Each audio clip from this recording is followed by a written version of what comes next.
நெஞ்சத்திலே தூய்மையுண்டோ, இயேசு வருகிறார். நொறுங்குண்ட நெஞ்சத்தையே இயேசு அழைக்கிறார். நெஞ்சத்திலே தூய்மையுண்டோ, இயேசு வருகிறார். நொறுங்குண்ட நெஞ்சத்தையே இயேசு அழைக்கிறார்.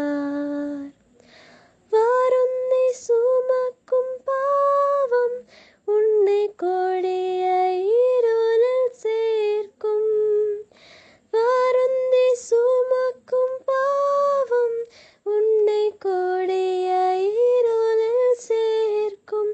செய்த பாவம் இனி போதும், அவர் பாதம் வந்து சேரும்.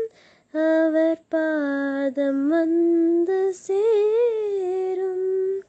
நெஞ்சத்திலே தூய்மையுண்டோ, இயேசு வருகிறார். நொறுங்குண்ட நெஞ்சத்தையே இயேசு அழைக்கிறார். குருதி சிந்தும் நெஞ்சம் உன்னை கூர்ந்து நோக்கும் கண்கள். குருதி சிந்தும் நெஞ்சம் உன்னை கூர்ந்து நோக்கும் கண்கள். செய்த பாவம் இனி போதும், அவர் பாதம் வந்து சேரும். அவர் பாதம் வந்து சேரும். நெஞ்சத்திலே தூய்மையுண்டோ, இயேசு வருகிறார். நொறுங்குண்ட நெஞ்சத்தையே இயேசு அழைக்கிறார். இயேசு அழைக்கிறார். கிறிஸ்துவுக்குள் மிகவும் பிரியமான சகோதரிகளுக்கு இந்த நாளின் காலை தியானத்துக்கென்று கர்த்தர் நம்மோடு பேசுகிற வேத வசனம் ஏசாயா தீர்க்கதரிசியின் புத்தகம் 52 அதிகாரம் 9 வசனம். எருசலேமின் பாழான ஸ்தலங்களை முழங்கி ஏகமாய் கெம்பீரித்து பாடுங்கள். கர்த்தர் தம்முடைய ஜனங்களுக்கு ஆறுதல் செய்து எருசலேமை மீட்டுக்கொண்டார். இந்த பகுதியில் ஒரு அருமையான சத்தியத்தை ஆண்டவர் நமக்கு தராரு. எருசலேமின் பாழான ஸ்தலங்களை முழங்கி ஏகமாய் கெம்பீரித்து பாடுங்கள். பாழான ஸ்தலங்கள் அப்படின்னு என்னென்னா ஆசீர்வாதம் இல்லாமல் இருக்கிற வாழ்க்கை. நம்முடைய வாழ்க்கையில் எந்த பகுதியில் ஆசீர்வாதம் இல்லாமல் இருக்கிறோம் அந்த நேரத்தில் நம்ம என்ன செய்யணும்னா முழங்கி ஏகமாய் கெம்பீரித்து பாடுங்கள். துதிக்கணும். துதிக்கும்போது ஆண்டவர் என்ன செய்கிறாங்க? விடுதலை தருகிறார். கர்த்தர் தம்முடைய ஜனங்களுக்கு ஆறுதல் செய்து எருசலேமை மீட்டுக்கொண்டார். ஆறுதல் இல்லாமல் தவிக்கிற மக்களுக்கு ஆறுதல் கொடுத்து அதை விடுவிக்கிறார் என்று சொல்லி நம்ம பார்க்குறோம். அதான் அந்த பகுதியில் கர்த்தர் சொல்லுவார். நமக்கு நம்முடைய வாழ்க்கையின் பாதையில் ஆசீர்வாதம் இல்லாமல் நிறைய நேரங்களில் இருக்கும்ல, அந்த நேரத்தில் நம்ம என்ன செய்யணுமா? துதிக்கணும். எருசலேமின் பாழான ஸ்தலங்களை முழங்கி ஏகமாய் கெம்பீரித்து பாடுங்கள். அப்போ தான் நம்ம அதிகமாக என்ன செய்யணும்?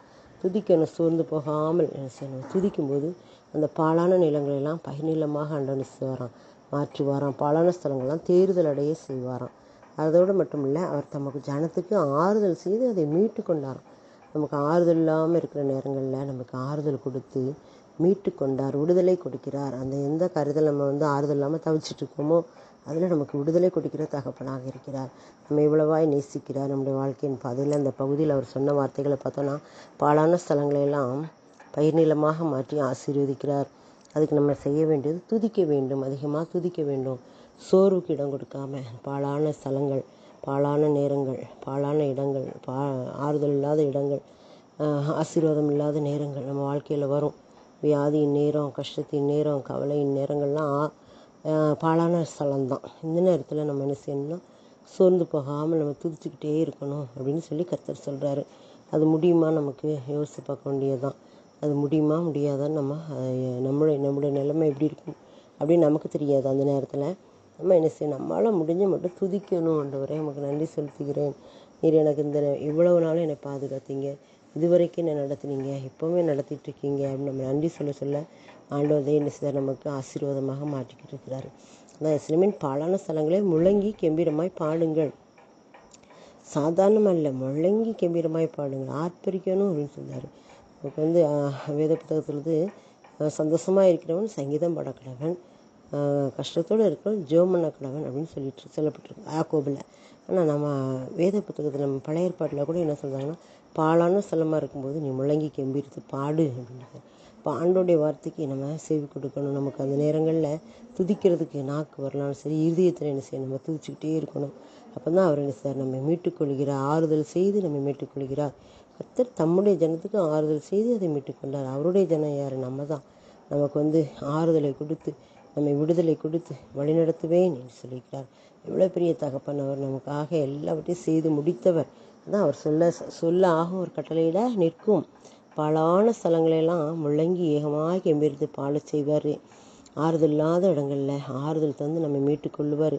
அவருடைய அன்புக்கும் அவருடைய ஆசீர்வாதத்துக்கும் தகுதியானவர்களாக நம்மை மாற்றிக்கொள்ளும் ஆண்டவர் பெரிய காரியங்களை செய்வார்.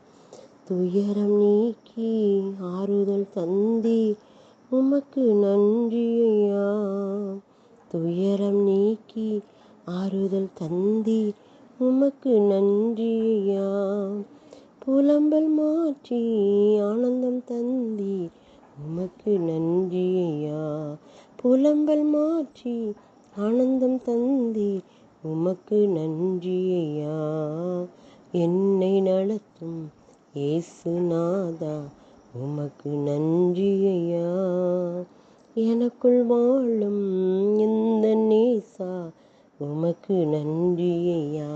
தீரமான நேரங்களில் நமக்கு ஆறுதல் தருகிறாராம். புலம்புகிற நேரத்தில் நமக்கு அதை மாற்றி ஆனந்த கழிப்பாக, புலம்பலை ஆனந்த கழிப்பாக மாற்றுகிறாராம். அப்படிப்பட்ட தேவன் நம்முடைய தேவன். அவருக்கு நாம் நன்றி செலுத்துவோம். அப்போ அவனுக்கு நன்றி செலுத்துகிறோம். எங்களுடைய வாழ்க்கையின் பாழான இடங்களெல்லாம் பயனிலமாக மாற்றி, ஆறுதல் இல்லாத இடங்களில் ஆறுதல் கொடுத்து எங்களை விடுதலை கொடுத்து ஆசீர்வதிக்கிற தகப்பனை நமக்கு நன்றி செலுத்துகிறோம். இன்னும் எங்களிடத்தில் காணப்படும் எல்லா குறைவுகளையும் நீர் மன்னித்து நமக்கென்று வாழ எங்களை அர்ப்பணிக்கிறோம், ஒப்புக்கொடுக்கிறோம்.